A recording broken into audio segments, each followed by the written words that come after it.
សូមគោរពជម្រាបសួរ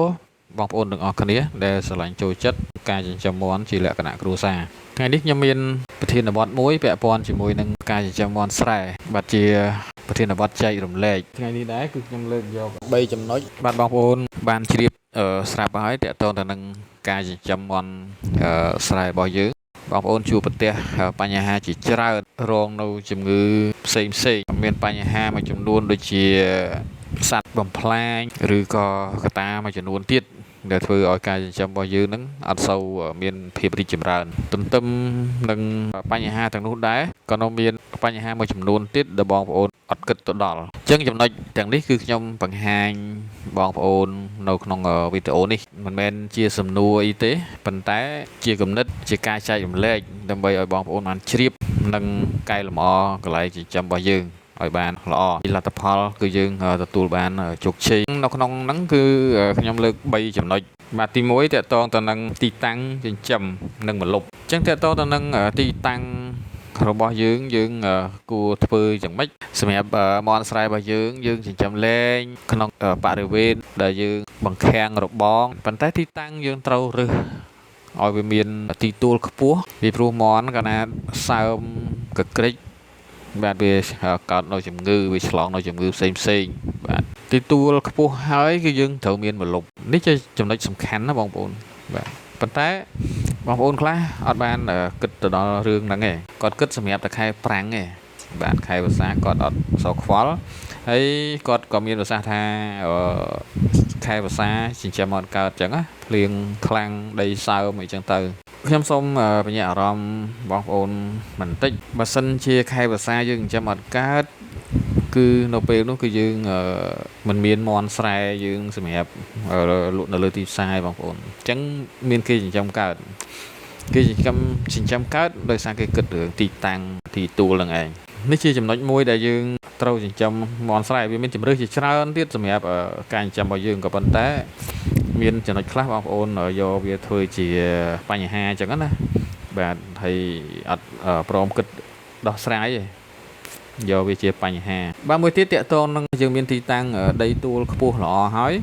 យើងត្រូវគិតនឹងម្លប់មួយទៀតម្លប់នឹងយ៉ាងម៉េចបងប្អូនចំពោះមាន់ស្រែយើងវាអត់ត្រូវការម្លប់ត្រជាក់ពេកទេពីព្រោះមាន់ស្រែត្រូវការកម្ដៅខ្ពស់បងប្អូនធ្លាប់ឃើញមាន់នៅពេលវាក្តៅវាតដាងស្លាបវាដេកហាលថ្ងៃបាទនៅម្លប់វាអត់សុខចិត្តទៅទេវាសុខចិត្តមកនៅដេកតដាងស្លាបហាលថ្ងៃជុះដីលេងអញ្ចឹងទៅហើយទ្រុងរបស់បងប្អូនមួយចំនួនដាំដើមឈើឬក៏ដើមឈើធំស៊ុបទ្រុបនៅពេលដែលម្លប់ខ្លាំងពេកដូចចិញ្ចឹមមេរោគនៅហ្នឹងអញ្ចឹងបងប្អូននៅពេលម្លប់ខ្លាំងណាអញ្ចឹងមេរោគបាក់តេរីពពួកផ្សិតផ្សេងបាទដែលបង្កឲ្យទៅជាមាន់របស់យើងនោះរាក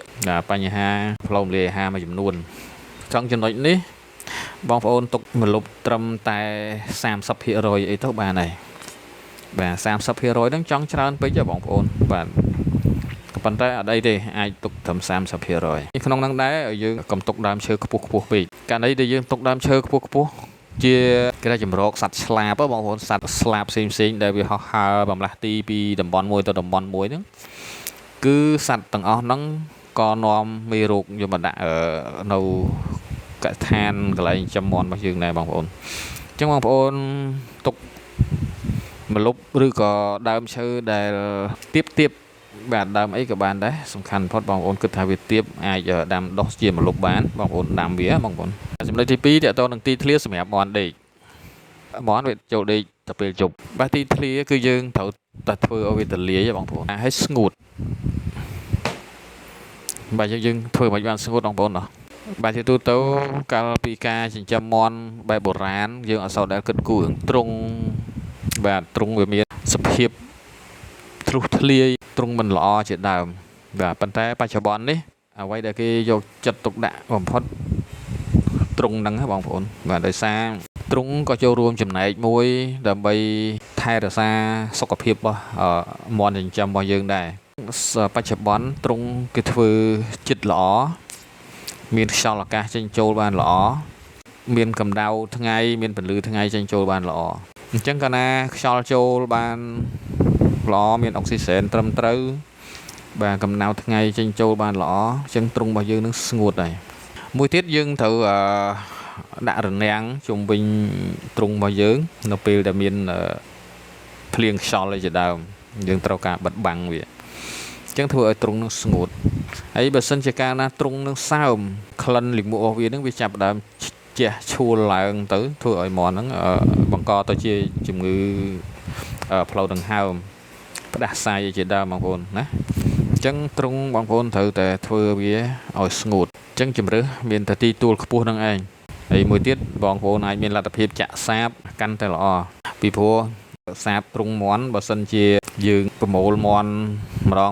ដល់ពេលប្រមូលអស់គឺយើងអាចលាងទឹកសម្អាតដុសសម្អាតធ្វើយ៉ាងណាឲ្យវាដូចថ្មីឡើងវិញបាទហ្នឹងយើងអាចចិញ្ចឹមបានល្អឡើងវិញណាបងប្អូន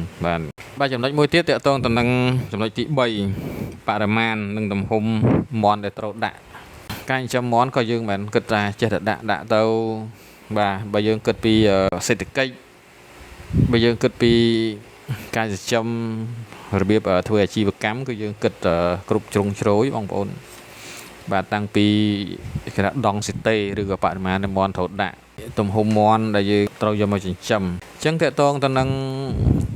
បរិមាណមាន់ត្រូវដាក់យើងដាក់1ម៉ែត្រការ៉េពី6ទៅ8ក្បាលបងប្អូនបាទសម្រាប់មាន់ស្រែរបស់យើងបាទពីព្រោះនៅក្នុងហ្នឹង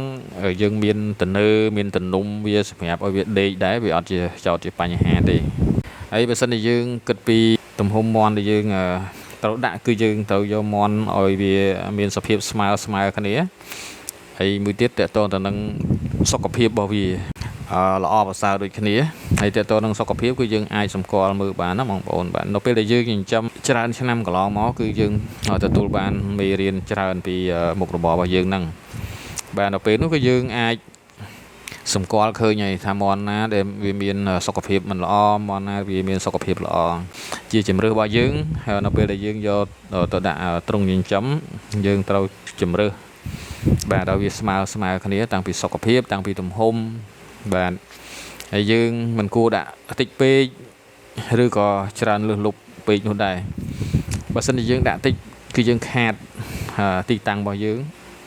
បើសិនជាយើងដាក់ច្រើនពេកធ្វើឲ្យវាមានបញ្ហាសុខភាពអីផ្សេងនៅក្នុងវីដេអូនេះខ្ញុំសូមចែកម្លែកបន្តិចទៀតទាក់ទងទៅនឹងការប្រើប្រាស់រនាំងបាទរនាំងបាំងបិទខ្យល់បាទសម្រាប់មាន់ស្រែរបស់យើងបាទបើសិនជាបងប្អូនគិតថាវាចាំបាច់ក្នុងការប្រើប្រាស់រនាំងបិទបាំងហ្នឹងបងប្អូនអាចបិទបាំងត្រឹមតែ2ជ្រុងក៏បានបើសិនជាបងប្អូនអត់មានលទ្ធភាពបិទទៅដល់ជុំវិញណាបងប្អូនឧទាហរណ៍ថារដូវខ្យល់មកពីជើងខាងជើងអញ្ចឹងបងប្អូនអាចបិទបាំងពីខាងជើងជ្រុងខាងជើងនិងជ្រុងខាងកើត